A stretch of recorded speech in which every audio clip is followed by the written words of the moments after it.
अस्सलाम वालेकुम।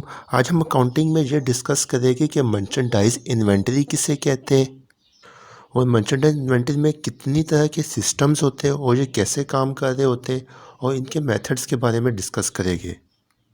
तो हम सबसे पहले मर्चेंडाइज इन्वेंटरी की डेफिनेशन को देख लेते हैं कि अकाउंटिंग में मर्चेंडाइज इन्वेंटरी किसे कहा जाता है।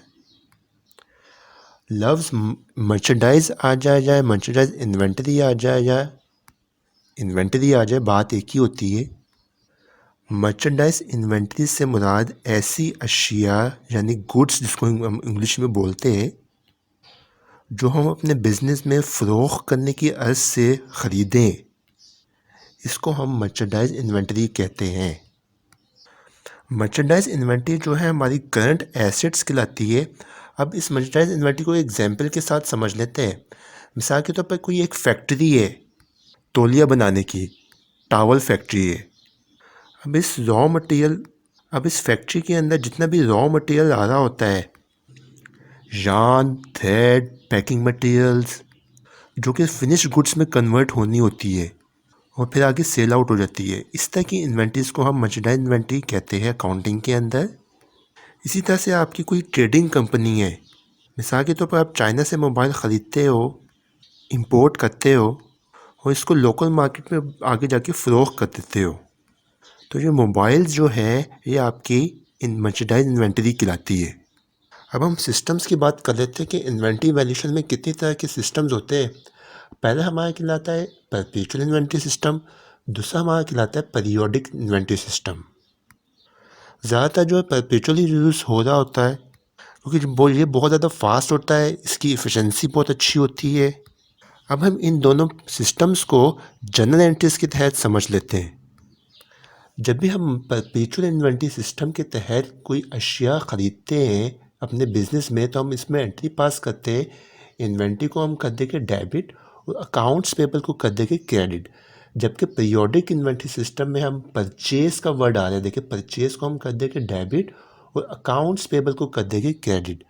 इसी तरह परपेचुअल इन्वेंटरी सिस्टम में कोई हम कैश पे इन्वेंटरी परचेज करते हैं तो हम उसकी एंट्री पास करेंगे इन्वेंटरी डेबिट और कैश क्रेडिट। जबकि पीरियोडिक सिस्टम में हम परचेज़ का वर्ड आ रहा है, देखिए परचेज़ को हम कर देंगे डेबिट और कैश को हम कर देंगे क्रेडिट। इसी तरह से जब हम अपनी अशिया को फ़रोख्त कर रहे होते हैं तो परपेचुअल इन्वेंटरी की सिस्टम के तहत कॉस्ट ऑफ गुड्स सोल्ड को भी हम ले लेते हैं, यानी कि अकाउंट रिसीवेबल को हम कर देंगे debit, cost of goods sold को कर देंगे डेबिट और सेल्स को हम कर देंगे क्रेडिट।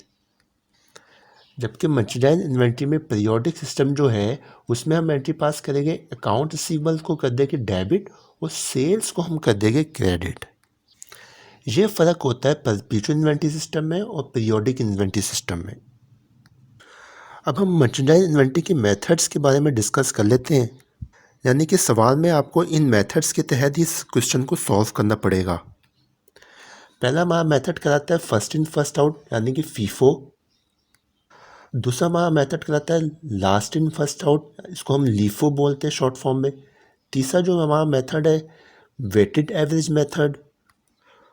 फोर्थ नंबर पे हमारे पास simple average price method. Fifth number पे स्टैंडर्ड प्राइस मेथड और सिक्स नंबर पे हमारे पास रिप्लेसमेंट प्राइस मेथड। ज़्यादातर क्वेश्चन में तीन जो मेथड है फर्स्ट, सेकंड और थर्ड, इनके तहत आपको उस क्वेश्चन को सॉल्व करना होता है। अब हम अपने नेक्स्ट लेक्चर में एक क्वेश्चन को सॉल्व करेंगे इन तमाम मेथड्स के तहत। ये वीडियो ज़्यादा से ज़्यादा अपने दोस्तों के साथ शेयर करें ताकि ज़्यादा से ज़्यादा लोगों को फ़ायदा हो, और हमारे चैनल को सब्सक्राइब कर लीजिए ताकि आने वाली वीडियो आपको बआसानी मिल सके। Thanks for watching.